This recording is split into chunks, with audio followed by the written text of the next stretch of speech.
fellow humans, it's just Martine, and today it's time to talk about some recent reads.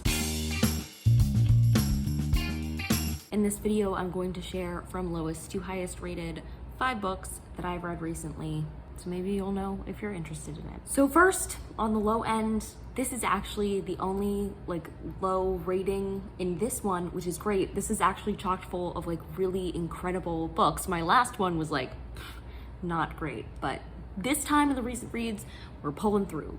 But the first book I read was a 2.5 stars, and that was Berkeley Street by Ron Ripley. This is just a quick haunted house read about this guy who finally gets access to his childhood home, which is very much haunted, and his parents disappeared a while ago, and he's finally getting the chance to look for them. The one thing I have to say about this is that I enjoyed how many friendly ghosts there were, and quirky ghosts instead of just scary ghosts. Primarily the fear factor was about one particular ghost that was really not good, but the other ghosts were really interesting. So I'll give it that. So if you're looking for another ghost story and you specifically want some friendly or quirky ghosts in there, then maybe check this series out. Next, with 4 stars, I told you it was a big leap, is Ace of Spades by Farida Abike Imide.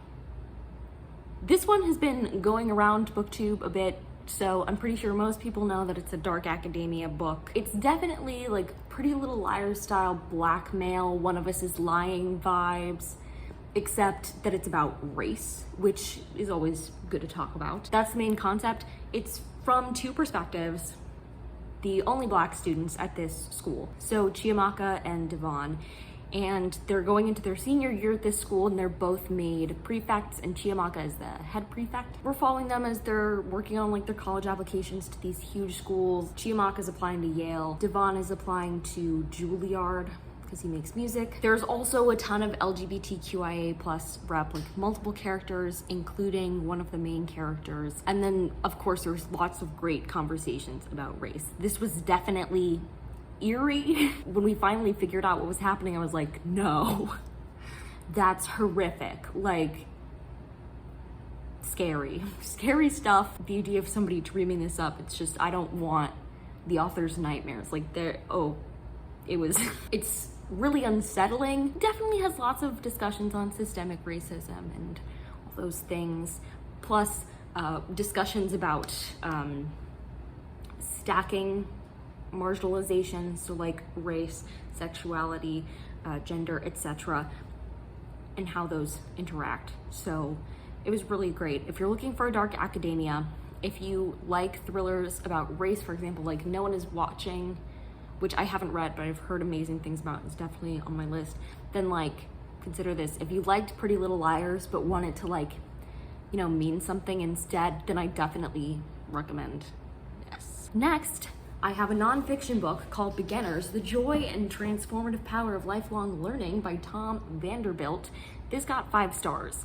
I picked up this book knowing that I needed it in my life, and I was entirely right.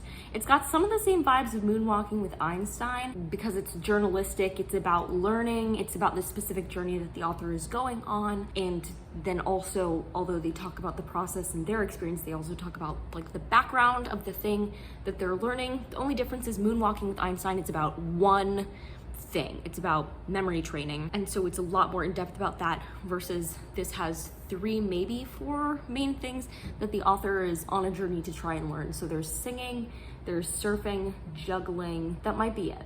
It might just be those 3. But then this whole discussion about learning in general. The birth of this book was when Tom Vanderbilt was watching his daughter enrolled in all these new things. She started learning chess and all these things, and he was like, well, maybe I can learn them with my daughter, because often he noticed parents are standing on the sidelines as their children try all these different things because adults are scared of being beginners again. And so this whole book is about the joy and the challenges of being a beginner, and it's something that I'm working on specifically as a person, to learn to cope with failure and learning to be okay being a beginner in things. Specifically, the idea of being a beginner is learning to fail gracefully and go in with curiosity, which is the mindset that I'm really working on trying to build in myself. I don't want to spend my whole life just doing things that I'm already good at. I think that very much limits what I can do in the world. Instead, my experiences can break the world open if I'm open to trying new things.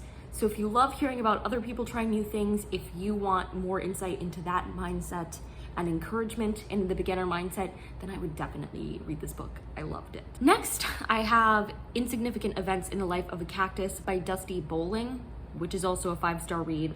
But this one's fictional, unlike my other 2 5-star reads for this. It's about this girl named Avon who is born without arms, and then she was adopted when she was like 2 years old. She really knows her adoptive parents as just her parents, which is great representation to see. And specifically her parents in this, they really encourage her with the mindset, you can do everything that other people can do. It might take longer, you might need more tools or more help, but you can do it. They gave her the resources that she needed to learn how to be functional on her own. But then they move from Kansas to Arizona so that her parents can take over this really weird amusement park. It's like beat down, Western themed. And admission is free, but the attractions cost money, which isn't important for you to know. I just thought it was interesting. This book has a lot of disability rep, not even just Avon. One of the friends she makes when she moves to this new place has Tourette's, and this leads them to go to like a Tourette's support group together to learn more about it, to normalize it more. And so you also see multiple secondary characters with Tourette's. There's also a character who works at the amusement park who has dementia. Out of the conversations about disability, my least favorite ones were about dementia because it was little kids interacting with a person with dementia, and they just thought he was like a little off his rocker, and I felt really bad for him. They were still kind to him, but like they clearly didn't get it. Meanwhile, the representation about like physical disability and also things like Tourette's, which you don't see often in books, was great. So much so that I recommended it to my abnormal psych teacher. I was like, you need to read this book, because we learned about Tourette's in class like a few weeks after I read this book, and I was like, this book was so good, you need it. I would say that this is the book for kids who feel like they don't belong and they feel like they're different, and they either don't want to be or they want to learn how to be okay with being different. This book gave me major vibes for that. It's definitely a coming of age book. Avon is such a good character to read from. She's incredibly resilient and positive and funny. Like she makes light of her situation a lot as a way to cope with it and cope with the way that other people treat her and stuff. This is lots of discussions about the way that kids, especially middle schoolers, treat one another when they're different. So her friend that has Tourette's gets made fun of a lot in school, and it's really heartbreaking to see that, but to see how she opens him up to get past that, because he's very anxious being around people because of that, is just beautiful. And Avon's family also helps with that journey. So they really take him in and help him feel comfortable outside of his comfort zone, which is so beautiful to watch. I already have incredible parents in my life, so I never feel like I have to go into fiction to find adults that I need to look up to. But like, Avon's parents were everything. They're incredible, kind, and smart and supportive. And if you love reading positive fictional parents, because a lot of like middle grade fiction or young adult fiction has just terrible parents in it, and the kid has to like find other people to help them. Avon's parents in this were incredible. So if you want some positivity about parents, read this book. They were so good. They were so good and loving, just unconditional, loving, supportive, incredible people. They were my favorite. I also loved how Avon cared more about other people than her fears. I loved her for every second of this book. She would feel fears about things, but knowing that she could help other people if she would move past that fear and do things even though she was scared, she did it. She was such a Gryffindor energy, just cared so much about being chivalrous and strong and courageous. And her parents definitely helped set her up for that. She was that herself too. Connor is the character with Tourette's, and Zion is another friend they make who has his own issues with weight and the perceptions of other people. And both of them were also incredible characters who I loved. It is rare, in my opinion, to find a book where there's so clearly a main character and so clearly secondary characters, and yet the secondary characters go on their own journeys in the book too. And the journeys are connected and stuff, especially in a middle grade book. It was so well done. This book has won so many awards. It deserves every single one of them. Two things, one funny and then another. Really funny, I went on the author's website afterward, and there's a place to lodge your complaints about the book. and it's a Rickroll. And I died laughing because I clicked on it because I was like, oh, a place to lodge your complaints. How is this formatted? Like, why would people complain about this book? I mean, I understand lots of people are like not open-minded and it has a book with many different characters. So I clicked on it just to see like, what would this process entail? And it was a Rickroll, and I literally died laughing. Like, I'm a ghost. I am a ghost.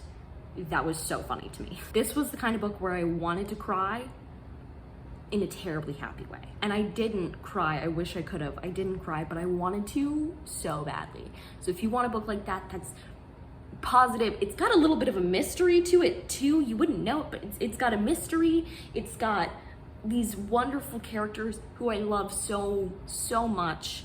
This book is so good. You should read it. You should just read it. Everyone, you should just read it.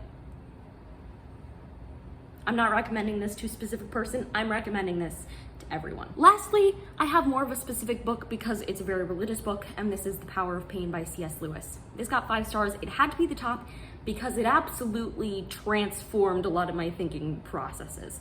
This one's a thinker. I was listening to it on audiobook and staring off in the distance like this every time he was making a point so I could try and get it. So it hurt my head a lot. There's very little I can say about this book.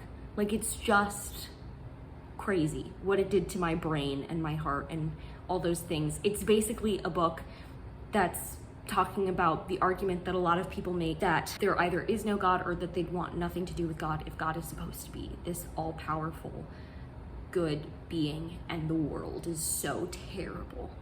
So I loved it. I loved it. And C.S. Lewis has his problems, and I didn't agree with absolutely everything he said, but overall it was just so well done. So well done. So I had to include it in this. But that's a very specific read for people. A general, like, everybody should read this, Insignificant Events in the Life of a Cactus. What a fun name, too. Like, so those are the 5 books that I've read recently. If you like this video, go ahead and give it a big thumbs up and comment down below which of these books seems most interesting to you, or have you read any of them, and subscribe for more reading, writing, and college lifestyle content. And until next time, bye humans, bye!